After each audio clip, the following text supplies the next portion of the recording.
Hello students, welcome to Chemistry First YouTube channel. In the video, Unit 1 Metallurgy, Electrochemical Principle of Metallurgy. இதை பத்தி தான் brief படிக்க போறோம்.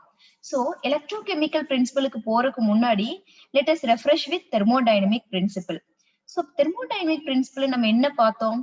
The extraction of metal from their corresponding oxide. அதை எப்படி நம்ம எடுக்க முடியும்? By using suitable reducing agent. So ஒரு suitable reducing agent add பண்ணிதான் ஒரு மெட்டல் ஆக்சைட்ல இருந்து நம்மால மெட்டலை ரெடியூஸ் பண்ண முடியும். ஓகே, இப்ப அந்த ரெடியூசிங் ஏஜென்ட் நம்ம எப்படி செலக்ட் பண்ணுவோம்? அதுக்கு ஒரு கிரைட்டீரியா இருக்கு, ஒரு பிரின்சிபல் இருக்கு. அந்த பிரின்சிபல் தான் இஸ் தெர்மோடைனமிக் பிரின்சிபல். சோ எந்த ரெடியூசிங் ஏஜென்ட் வந்து பெஸ்ட் இந்த மெட்டல் ஆக்சைட மெட்டலா ரெடியூஸ் பண்றதுக்கு அப்படின்னு நமக்கு கிளியரா தெர்மோடைனமிக் பிரின்சிபல்ல பார்த்தோம். பட் ஸ்டில் அந்த மெத்தட்ல நம்மால சில மெட்டல் ஆக்சைட்ஸ ஒரு சில ரெடியூசிங் ஏஜென்ட்ஸ போட்டு நம்மளால ரெடியூஸ் பண்ண முடியாது. அந்த மாதிரியான சிச்சுவேஷன்ஸ்ல நம்ம வந்து நெக்ஸ்ட் பிரின்சிபலுக்கு போறோம். அந்த பிரின்சிபல் தான் electrochemical principle. Okay, so similar to thermodynamic principle, the electrochemical principles also find number of applications in the metallurgical process. Okay, so இங்க பாருங்க, நான் முன்னவே சொன்னேன், உங்களால சில மெட்டல் ஆக்சைட்ஸ ரெடியூசிங் ஏஜென்ட்ஸ் போட்டு ரெடியூஸ் பண்ண முடியாது. எந்த ப்ராசஸ் மூலம்? தெர்மோடைனமிக் பிரின்சிபல் மூலம் நம்மால ரெடியூஸ் பண்ண முடியாது. சோ அந்த மாதிரி பண்ண முடியாத மெட்டல் ஆக்சைட்ஸ் எல்லாம் we can apply the electrochemical principle and can reduce to metal. அப்ப எந்த மாதிரியான மெட்டல் ஆக்சைட்ஸ் அப்படின்னு நம்ம பார்த்தோம்னா active metal oxides. Active metal oxides எதுன்னு பாருங்க, சோடியம், பொட்டாசியம். சோ இந்த மாதிரியான மெட்டல் ஆக்சைட்ஸ் எல்லாம் கார்பனுங்கிற ஒரு பெஸ்ட் ரெடியூசிங் ஏஜென்ட்ட போட்டு தெர்மோடைனமிக் பிரின்சிபல் மூலமா நம்மால ரெடியூஸ் பண்ண முடியாது. சோ அதனாலதான் we are going to the electrochemical principle. இந்த பிரின்சிபல் அப்ளை பண்ணி இந்த மாதிரியான ஆக்டிவ் மெட்டல் ஆக்சைட்ஸ நம்மால ஈஸியா ரெடியூஸ் பண்ண முடியும். ஓகே, சோ ஃபர்ஸ்ட் நம்ம அதை பண்ணணும்னா we have to take the metal. அந்த மெட்டலை எதுல இருந்து நம்ம எடுக்கிறோம்னா அதோட ஓர்ல இருந்து டைரக்டா அப்படியே எடுத்து அதுக்கு சில எலக்ட்ரோகெமிக்கல் மெத்தட்ஸ் அப்ளை பண்ண போறோம். சோ அந்த எலக்ட்ரோகெமிக்கல் மெத்தட்ஸ் அப்ளை பண்ணும்போது ஃபர்ஸ்ட் நம்ம என்ன பண்ணணும்னா மெட்டல்ஸ் எடுத்துட்டு அந்த மெட்டல்ஸ வந்து ஃபர்ஸ்ட் ஒரு சொல்யூஷன்ல டிசால்வ் பண்ணிடணும், அல்லது அந்த மெட்டல் சால்ட்ஸ் மோல்டன் ஸ்டேட்ல எடுத்துக்கலாம். சோ ரெண்டுல எந்த ஃபார்ம்ல வேணாலும் எடுத்துக்கலாம். சோ நீங்க எடுத்துட்டீங்கன்னா இன்கேஸ் நீங்க சொல்யூஷன்ல வந்து டிசால்வ் பண்ணிருந்தீங்கன்னா அது என்ன ஸ்டேட்ல இருக்கும்? மெட்டல் அயானுங்கிற ஸ்டேட்ல இருக்கும். சொல்யூஷனுக்குள்ள மெட்டல் அயனா இருக்கும். சோ அந்த மெட்டல் அயான்ல இருந்து நம்ம வந்து மெட்டலை ரெடியூஸ் பண்ணணும். சோ அப்ப என்ன பண்ணணும்னா we have to add the suitable reducing agent or by electrolysis process. So இந்த ரெண்டுல ஏதாவது ஒரு மெத்தட இங்க செஞ்சு we can reduce the metal ion that is present in the solution to the metal. So இந்த மாதிரி தான் நம்ம வந்து எலக்ட்ரோகெமிக்கல் பிரின்சிபல்ஸ இந்த மாதிரி ஆக்டிவ் மெட்டல் ஆக்சைட்ஸுக்கு இம்ப்ளிமெண்ட் பண்ணுவோம். Okay, fine. So you know very well in thermodynamic principle. So based on the free energy தான் உங்களுக்கு ரியாக்ஷன் வந்து feasible-ஆ இல்லையா அப்படின்னு பார்த்தோம். the same அதே இங்க ஃப்ரீ எனர்ஜி வச்சுதான் whether the reaction is feasible or not.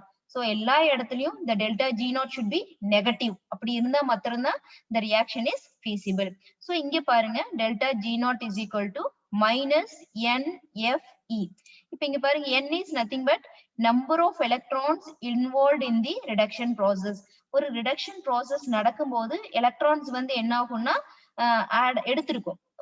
ஒரு மெட்டல் அயான் வந்து எலக்ட்ரான்ஸை எடுத்துக்கிட்டு தான் அது வந்து மெட்டலா ரெடியூஸ் ஆகும். எவ்வளவு நம்பர் ஆஃப் எலக்ட்ரான்ஸ் அது எடுத்திருக்குது அல்லது எவ்வளவு நம்பர் ஆஃப் எலக்ட்ரான்ஸ் அந்த ரிடக்ஷன் ப்ராசஸ்ல இன்வால்வ் ஆயிருக்குது, தட் இஸ் N. நெக்ஸ்ட் பாருங்க F. F is nothing but Faraday.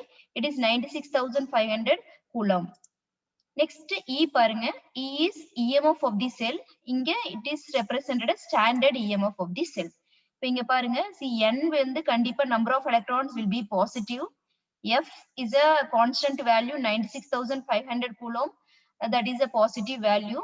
So N positive value. அப்ப E நாட் வந்து எப்படி இருக்கணும்? So E நாட் வந்து பாசிட்டிவா இருந்தா மாத்திரம்தான். So plus into minus you will get minus. அப்பதான் delta G நாட் வந்து என்னவா இருக்க முடியும்? So நெகட்டிவா இருக்க முடியும். So இங்க E நாட் வேல்யூ வந்து பாசிட்டிவா இருந்தா மாத்திரம்தான் your delta G not will become negative. Only then the reduction is spontaneous. Okay, அது மாதிரி வர்ற மாதிரி நம்ம பிளான் பண்ணிக்கணும். So we have to plan all the redox reaction in such a way the net redox reaction is positive. So நம்மளுக்கு வர final EMF இந்த E0 value வந்து பாசிட்டிவா இருக்கிற மாதிரி நம்ம எல்லா redox reactionையும் பிளான் பண்ணிக்கணும். So you know redox is reduction and oxidation. If both reactions it occurs simultaneously, such reactions are called as the redox reaction. அந்த ரியாக்ஷன்ல நீங்க கால்குலேட் பண்ற EMF வந்து எப்படி இருக்கணும், பாசிட்டிவா இருக்கணும். அப்படி இருந்தா மாத்திரம்தான் இந்த க்கு பாசிட்டிவ், Fக்கும் பாசிட்டிவ், Nக்கும் பாசிட்டிவ், இது மூணையும் நம்ம இந்த நெகட்டிவால மைனஸ் பண்ணும்போது your delta G0 value gets negative. அப்பதான் the reduction reaction is spontaneous. Okay, so இப்ப அதை எக்ஸ்பிளைன் பண்றதுக்கு let us consider an example. இங்க எக்ஸாம்பிள் பாருங்க, காப்பர் சில்வர் எக்ஸாம்பிளா நம்ம எடுத்துக்கலாம். Okay fine.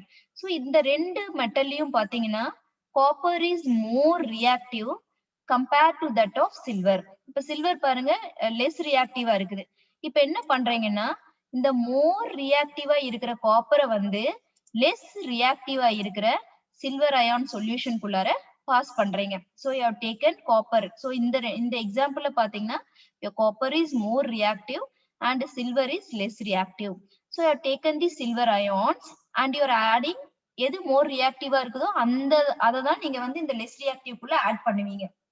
So இங்க பாத்தீங்கன்னா your copper is more reactive and you are adding that to the less reactive ion solution. Okay, இப்ப இங்க பாருங்க என்ன நடக்குதுன்னு. So இந்த காப்பரை வந்து நீங்க உள்ள ஆட் பண்ண உன்னார this copper when it enters into the solution இந்த சில்வர் அயான்ஸ் வந்து அதை வந்து ரீப்ளேஸ் பண்ணிடுது அப்படியும் சொல்லலாம். அல்லது copper gets oxidise to copper ion, copper அயானா ஆக்சிடைஸ் ஆயிருது, இந்த Ag பிளஸ் அயான் வெளியில வந்துருது, என்னவா மெட்டலா வெளியில வந்துருது. சோ காப்பர் உள்ள வருது, உள்ள வரும்போது இந்த Ag பிளஸ் ரீப்ளேஸ் பண்ணிருது அல்லது Cu2 பிளஸ் ஆக்சிடைஸ் ஆயிருது. சோ இங்க parallel இங்க என்ன நடக்கும், அது ஆக்சிடைஸ் ஆகும்போது your Ag plus gets reduced to Ag. Okay, so அதான் இங்க ஈக்குவேஷன்ல கொடுத்திருக்காங்க. So Cu ஆட் பண்றீங்க, so that is in the solid form and you have added that to the silver ions which is in the aqueous form. So இந்த Cu Ag plus replace பண்ணிருது. So அது என்னவா replace பண்ணுதுன்னா Cu2 plus தான் வந்துருது. இந்த ionic ஃபார்முக்கு இந்த copper solid வந்து வந்துருது. இந்த அயானிக் ஃபார்ம் இருக்கிற சில்வர் வந்து சாலிட் ஃபார்முக்கு கன்வெர்ட் ஆயிருது. இன்னும் சிம்பிளா சொல்லணும்னா your copper has oxidized to copper ion whereas your metal ion has been reduced to metal. Both oxidation and reduction is taking place simultaneously, hence the reaction is redox reaction.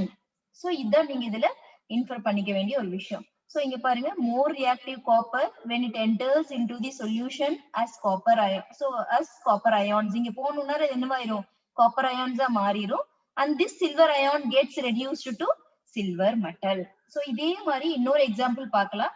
இங்க நல்லா பாத்துக்கோங்க, copper is more reactive whereas silver is less reactive. Let us consider another example. So here zinc and copper, and if you see in this couple your zinc will be more reactive and copper will be less reactive. இப்போ உங்களுக்கு ஒரு doubt வரும், how we can find whether the zinc or copper which is more reactive. So this is based on the electrochemical series. அதை base பண்ணி அதோட standard reduction potential values base பண்ணி தான் we can say whether this metal is either less reactive or more reactive. So அது அந்த பிளேஸ்ல நம்ம படிக்கும்போது தெரிஞ்சுக்கலாம். But now you learn which is more reactive in here. So zinc பாத்தீங்கன்னா more reactive இந்த இடத்துல, copper பாத்தீங்கன்னா it is less reactive.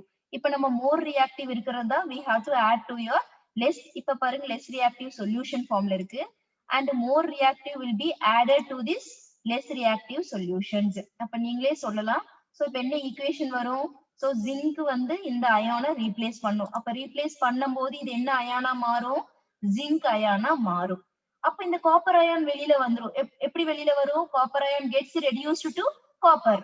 So இது என்ன ஆயிடும், இது வந்து ரெடியூஸ் ஆயிடும், Cu2 plus வந்து Cu வா ரெடியூஸ் ஆயிடும். So see here, so zinc when it is added to Cu2 plus, so இந்த zinc வந்து இந்த Cu2 plus இருக்கிற பிளேஸ்க்கு வந்துருது. So it has been converted to Zn2 plus and Cu. So இப்ப இங்க பாருங்க your zinc has been oxidized to zinc ion and your copper Cu2 plus ion has been reduced to copper.